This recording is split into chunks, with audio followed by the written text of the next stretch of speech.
Welcome back. I'm Joe. Hey, everyone. Sunny here.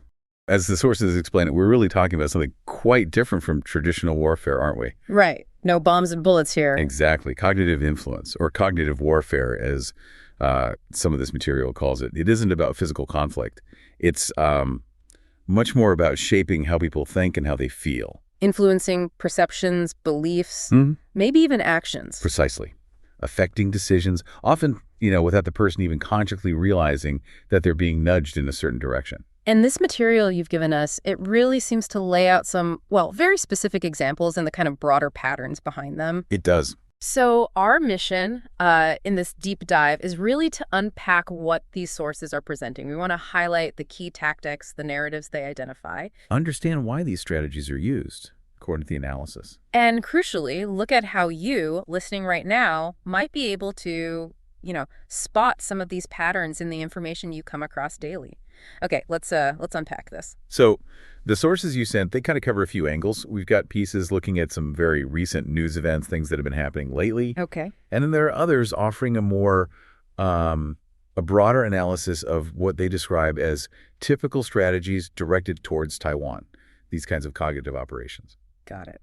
Well, let's maybe dive right into one of those specific examples you mentioned, one highlighted in the material that recently made some waves. I think you know the one I mean. Yes, the case of the Taiwanese online influencer, known as Min. The analysis describes how the Chinese mainland's Taiwan Affairs Office actually put out public statements defending him. Defending him? That sounds interesting. It is. The material notes they didn't just defend him, they explicitly welcomed him to visit mainland China. To experience its development, see the technology, the food, the culture. Wow. And they even used language, according to the sources, suggesting his trip would be smooth, kind of like returning to his own home. Which, as these sources are pretty quick to point out, is really quite remarkable when you think about his past comments. Exactly. He's been quite critical, hasn't he, of the Taiwan Affairs Office itself, and he's made some, less than flattering comments about the Chinese economy before. So how does the analysis explain this? This apparent contradiction. Why defend someone who's criticized you? It's fascinating. The analysis suggests that the CCP, the Chinese Communist Party, might be willing to sort of overlook his past critiques because right now he holds what they apparently term united front value. Genie, I believe is the term used. United front value, so it's strategic. It's presented as a very calculated strategic move. And the sources also really highlight the specific language the CCP used here. They consistently emphasized Taiwan is part of China. Ah, okay. And quite deliberately, according to the analysis, avoided any language that might acknowledge the existence of the Republic of China. So this specific incident, then, it kind of illustrates a core tactic that's described across the material, using prominent figures. Yes. Even ones you've disagreed with before, if they serve a purpose now. Precisely. Engaging with these key opinion leaders, KOLs, like influencers, right, and inviting them on these, often quite orchestrated visits to showcase certain aspects that's described as a pretty common tactic to, advance specific messages and influence how the public sees things. It ties right back to this kind of incident. Okay, so this example, it's a good sort of tangible entry point into the broader cognitive strategies that are outlined across these sources you sent. And this is where it gets really interesting, I think. Mm-hmm. The analysis seems to consistently identify common themes, common narratives that they see being pushed again and again. Right. The material breaks these down quite clearly. What's the first major one they talk about? The first big one they highlight is this persistent theme that DPP is bad. And of course, DPP refers to Taiwan's ruling Democratic Progressive Party. Okay, DPP is bad. What kind of phrases do the reports associate with that? Well, things like accusing the party of causing division or saying they're corrupt or that they're actively provoking China. Stirring up trouble, essentially. And the goal, according to the sources? Stated goal, as analyzed in the sources, seems to be deliberately sowing internal division within Taiwan itself, trying to undermine the government's legitimacy, in the eyes of its own people. Okay, and do the sources give examples of how this plays out? They do. They point to things like the really intense criticism that was directed at Taiwan's own self-made COVID-19 vaccine. I remember that. right? Or incidents like hacking digital signs during high-profile visits, like when Nancy Pelosi was there, displaying messages attacking her and the government. These are sort of framed as examples of tactics used to push this DPP is bad narrative. Got it. Okay, so that's the first core narrative. What's the second one the sources highlight? The second one they really focus on is Taiwan can't win, China is powerful. Ah, the inevitability angle. Exactly. This narrative, according to the analysis, uses phrases suggesting that, resistance is futile, or maybe surrender is destiny. Grim. Yeah. And there's also that often used line, something like, as long as you don't seek independence, China won't attack. The goal here, as described, is pretty clear. Break the will of the Taiwanese people to resist. Encourage an acceptance of unification as just inevitable. And how do they supposedly reinforce that message? What examples do the sources give? Well, things like overt military displays. Warplanes flying frequently near sensitive areas like Kinmen, and also spreading messages suggesting Taiwan's military is, say, undertrained or just, not up to the task of defending the island. It's all about cultivating that sense of helplessness, like it's already decided. Okay, so DPP bad, Taiwan can't win. What's the third key narrative described in the material? The third one is kind of the flip side. China is good, we should join. The carrot, perhaps, after the stick. You could see it that way. This involves messages using phrases like China is prosperous, or claiming that unification brings benefits, or promoting this idea that we are one family. Okay, and the goal there? The stated goal seems to be creating a positive, sometimes, quite idealized picture of what unification would look like, and at the same time, weakening any criticism or negative views of the CCP.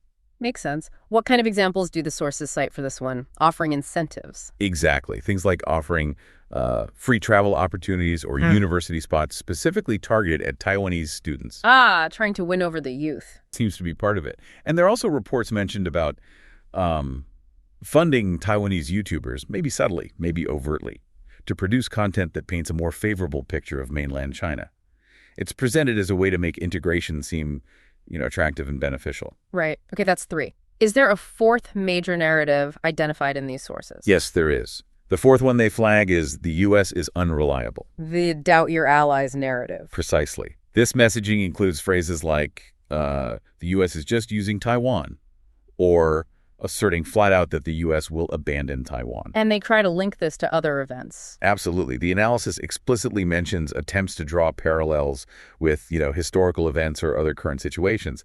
The whole today Ukraine, tomorrow Taiwan narrative is cited as a really prominent example of this tactic. And the goal of that is? Pretty straightforward, according to the sources. Erode trust, weaken confidence in key allies, particularly the U.S., maybe Japan too, and ultimately try to isolate Taiwan internationally. Make them feel alone. Okay, so based on these sources you sent, those four narratives, DPP is bad, Taiwan can't win, China is good, and the U.S. is unreliable. Those seem to be the big pillars of the cognitive strategies they've identified. That's how the analysis presents it, yes. The main pillars. But the material also mentions some supplementary tactics, doesn't it? Things that support these main themes. It does, yeah. The analysis briefly touches on others. Yeah. For instance, promoting this idea of a cross-strait family, that's seen as an attempt to kind of blur the lines on sovereignty, right? Frame this really complex political situation as just, an internal family matter. Makes it harder to talk about politically. Exactly. Then there's the narrative suggesting Taiwan youth have no hope, go to China. That's described as a way to potentially encourage brain drain, undermine Taiwan's future prospects. And also the theme that the world doesn't support Taiwan. Just constantly trying to create that sense of isolation and, frankly, despair. Okay. And the sources, they don't just talk about what these messages are, right?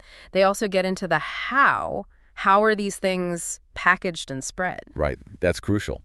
According to the analysis you provided, these narratives get pushed out through, all sorts of channels. Like what? They mention things like anonymous social media accounts, designed to look like just regular neutral citizens. But they're not. But they're actively promoting these specific viewpoints. They also highlight the role of KOLs, key opinion leaders, and content creators again. The influencers. Right. People who package these messages up as, say, rational discussion or just objective analysis, which loops right back to that Chem example we started with, doesn't it? It does. What else? Fake news. That's mentioned too. Outright fake news, or maybe more subtly, the selective editing of real news clips to create a misleading impression. And also this tactic of posing sort of rational questions. What do you mean by that? Like questions designed to sow doubt, framed as just reasonable concerns. Things like, do you really think Taiwan can win against China? Or, aren't you worried the U.S. will abandon Taiwan? So taking these core narratives and wrapping them up so they seem less like propaganda and more like just common sense questions. Exactly. Making them seem neutral, objective, or just, things any sensible person should be asking themselves. And the sources, they dig into the sort of underlying logic behind all this, the psychological angle. Yes, they identify what they see as the underlying psychological and strategic logic. They explain that these strategies often appeal directly to really fundamental human emotions, fear, helplessness. All those primal stuff. Right. Aiming to weaken that will to resist, weaken confidence in democratic institutions. They also tend to present this consistently one-sided positive view of China while applying pretty cynical or negative double standards when criticizing democratic systems. And there's often this implication that peace, but peace defined in very specific terms, is really the only viable or rational option left. And it's all frequently delivered with this sort of veneer of neutrality or common sense, trying to mask the persuasive purpose underneath. Okay, so bringing this back to you, the listener, what does this all mean? I mean, these sources seem to show pretty clearly this isn't just abstract geopolitical stuff, is it? Not at all. The patterns and tactics described in this material, they directly impact the information environment that you encounter every single day. Whether it's on your phone, scrolling through social media, or even in news headlines. Absolutely. And recognizing these specific patterns, these narratives that the sources lay out, that's presented as a really key first step in just navigating that complex information landscape more effectively. Yeah. And the sources do note that while, their focus here is obviously on Taiwan in this material you sent, right, these kinds of tactics are often described as part of a much broader, even global, strategy of cognitive influence. The goal, as they frame it, is often about achieving objectives without resorting to overt military conflict, simply by altering perceptions and influencing decisions. So it's about understanding the game being played, almost. In a way, yes. The analysis really emphasizes that identifying the underlying purpose, asking yourself why a piece of information is being presented to you in a certain way. Is it trying to sow doubt? Is it trying to create fear? Is it trying to promote a specific outcome? That kind of questioning is crucial. Especially when that information hits you emotionally, right? Makes you feel angry or scared. Particularly then. It's not about, taking a political stance one way or the other, not based on this analysis anyway. Right. It's more about understanding the potential mechanics of the information you're consuming based on the strategies laid out in these sources you provided. Becoming a more discerning consumer of information, maybe, by understanding the potential strategic plays that might be at work, as detailed in this material. That seems to be the core takeaway suggested by the analysis. Okay.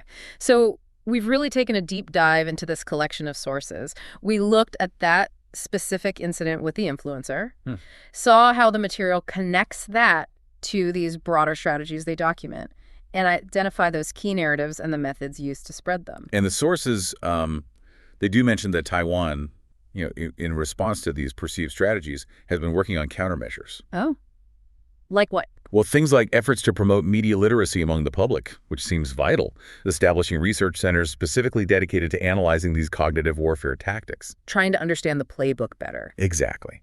And even promoting this concept of emotional skepticism. Emotional skepticism? What's that? It's about being mindful, being aware, when news or social media posts shroud particularly strong feelings in you. Anger, fear, maybe even strong agreement. Just pausing and noticing that emotion. And asking why. And asking why, exactly. It's presented as a way to build individual resilience against potential manipulation. That makes a lot of sense. It shows that, based on the playbook described in these sources, there are things individuals and societies can do to build awareness and resilience. Seems so. So we really encourage you, listening, to reflect on this information. The material you provided, it clearly lays out these specific patterns and the apparent goals they've identified behind them. Yeah. So maybe the next time you encounter news or a social media post on these kinds of sensitive topics, cross-strait relations, geopolitical tensions, perhaps just take a moment, ask yourself, does this seem to fit any of the patterns we talked about from these sources? What is this message trying to make me feel? Or what is it trying to make me believe? That critical awareness, that pause, it feels like the essential first step, doesn't it? It really does. Well, thank you for sending in this really fascinating collection of sources and for joining us for this deep dive. It was genuinely interesting to explore this material. A lot to think about. Definitely. And maybe, based purely on the material provided here, here's a final thought for you to consider. The sources seem to suggest that this kind of cognitive influence isn't just about what information is spread, but maybe more about how it's deliberately designed, how it taps into and potentially manipulates our deepest fears, our hopes, our assumptions about the world. Yeah, the underlying psychology. Right, and maybe understanding how the methods, the psychological levers, the underlying logic that these sources describe, maybe that's the most powerful tool you have in navigating and potentially resisting that kind of influence. I just want to give another shout out to Mickey from Mickey to Life.